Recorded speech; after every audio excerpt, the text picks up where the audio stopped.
Hi, this is Andrew with Askimo TV, and I'd like to welcome Donna Seyle. She's a lawyer, writer, and founder of Law Practice Strategy, a service center addressing the future of law practice and legal technology.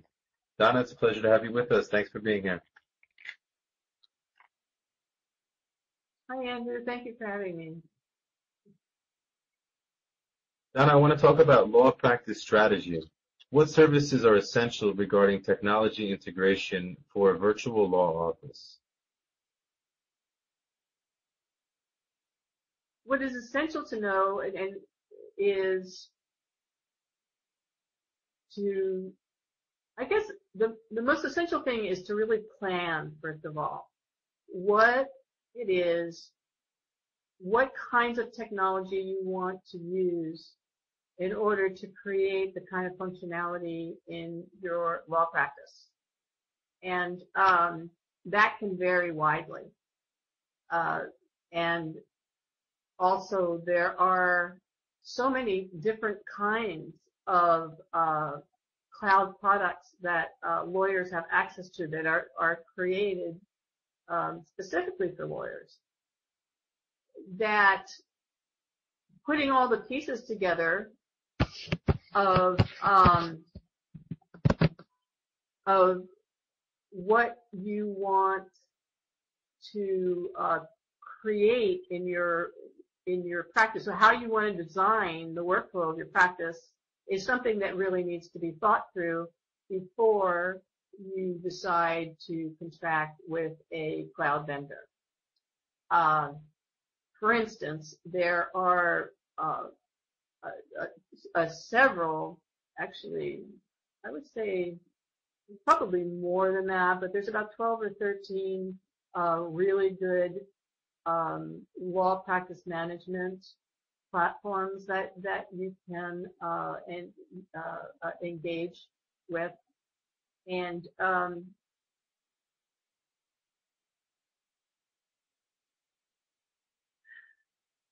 so what you need to do is look at the functionality of each of those and decide, do you want this part? Does that part not concern you? Do you already have, for instance, some kind of accounting system that you use? Do you want a cloud provider, practice management provider that will be able to integrate your accounting software into the package? Do you want to piecemeal things together rather than engaging in a full-blown law practice management system? You can piece things together and integrate them to make the package that you want.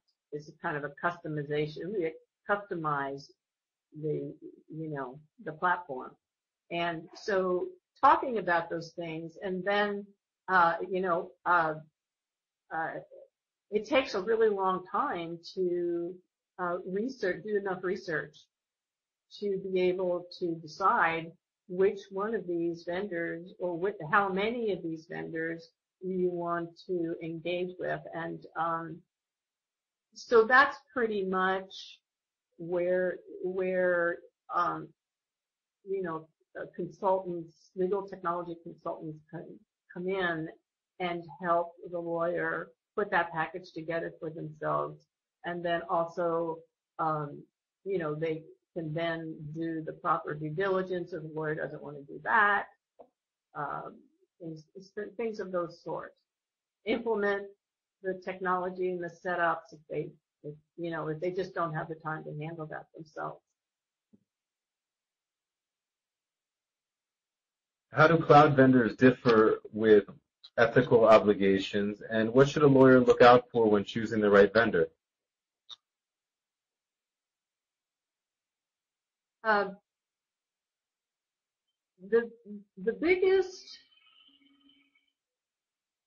question is, number one, well, there are two biggest questions. The first biggest question is, obviously, what are the security protocols that vendor will use? The second biggest question is, where are the servers located that the vendors store your content on.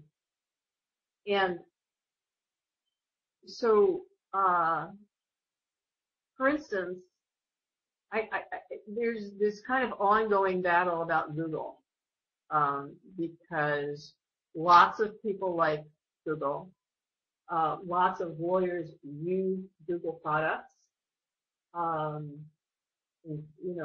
because it's very task friendly, it's very user friendly. Everybody uses Gmail. It's something that Google Docs has become very popular, et cetera, et cetera. But there's a huge problem with using Google, and that is that you will never know where your data is, because they have servers all over the world. And not only will you not know, but they probably can't even tell you where it is, because what they also do, and this is kind of a protective measure, is that they break up your data and they can put it on many different servers. So the pieces of your data can be all over the world.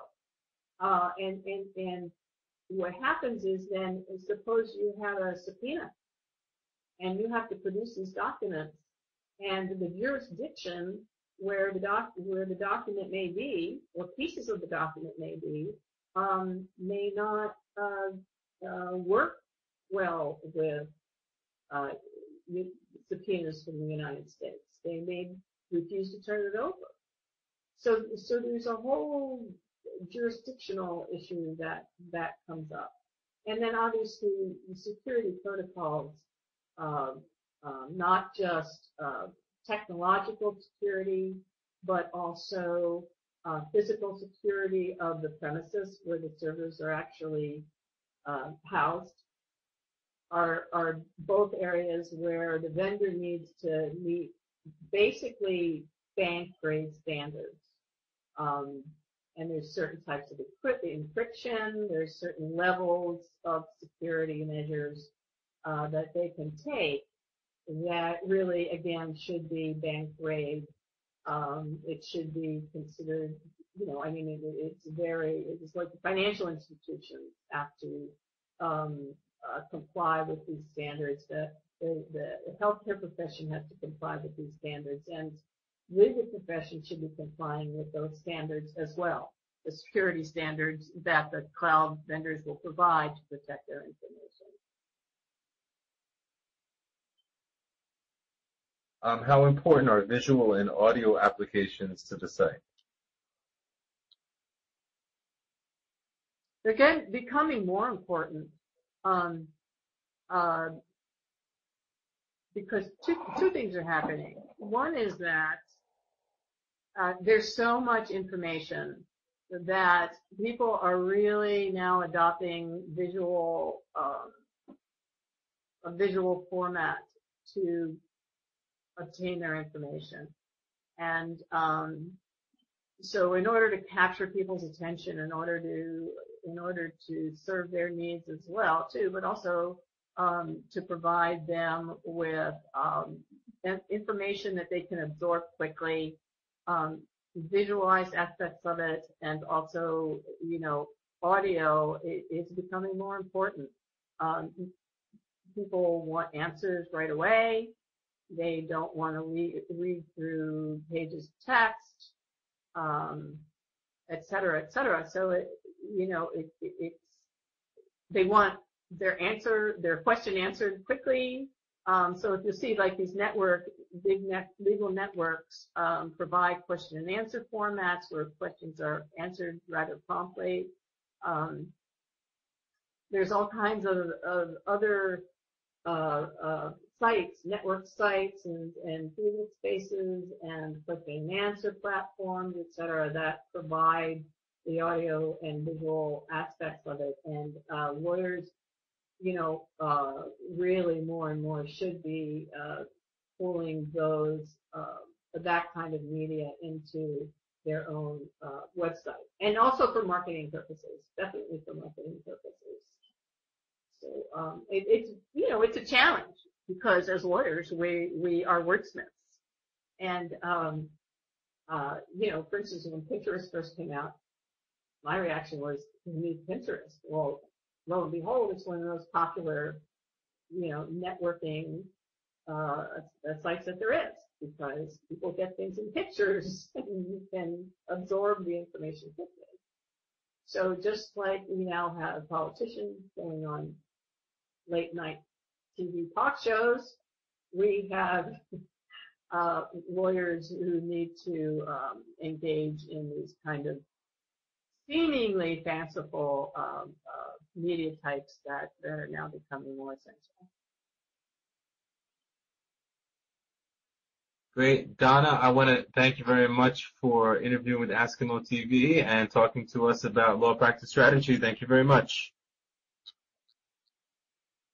All right. Welcome. Thanks again for having me, and it was fun talking. It was likewise. Take care. Thank you.